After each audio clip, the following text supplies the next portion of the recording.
আমরা একটা caring society, একটা দরদি সমাজ গড়তে চাই, যেখানে প্রত্যেকটা মানুষকে সম্মান করবে, ভালোবাসবে।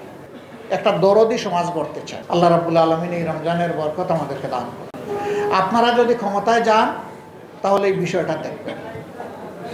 আমি জানতে চাইলাম সেই দাসত্বটা কেমন। যা পাইলাম তা দুঃখজনক। নিজের জুতাও পরিষ্কার করে দিতে হয়, সাহেবানের জুতাও পরিষ্কার করে দিতে হয়, খুলে দিতে হয়, পরিয়ে দিতে হয়।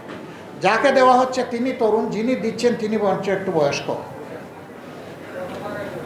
সবই তো উলটপালট হয়ে গেল, মানবতা থাকলো কোথায়?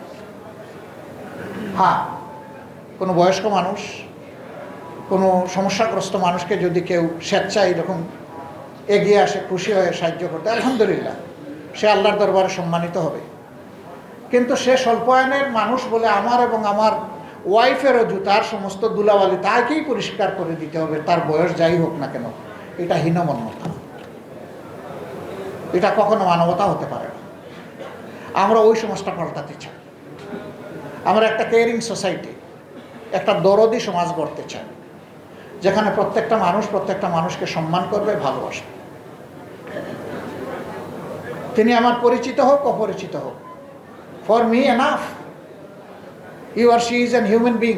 আর কিচ্ছু লাগে না আমার, যে তিনি একজন মানুষ, এতটুকুই আমার কনসিডারেশনের জন্য, তাকে সম্মান করার জন্য যথেষ্ট। আল্লাহকে ভয় করলেই কেবল এটা সম্ভব, অন্যভাবে সম্ভব নয়। আল্লাহকে ভয় করা প্রত্যেকটি মানুষ, তার ফিলিংস হচ্ছে আমার চাইতে বাকি সবগুলো মানুষ ভালো,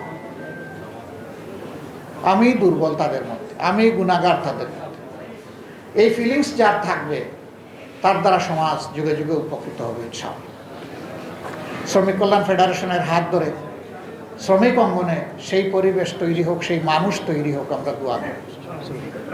এবং তাদের আউটস্ট্যান্ডিং ক্যাপাসিটির কারণে যারা উদ্যোক্তা মালিক পক্ষ আছেন, তারাও আরও বেশি মানবিক এবং দায়িত্বশীল হন তাদের সহকর্মীদের প্রতি, কারখানার প্রাণ শ্রমিকদের প্রতি।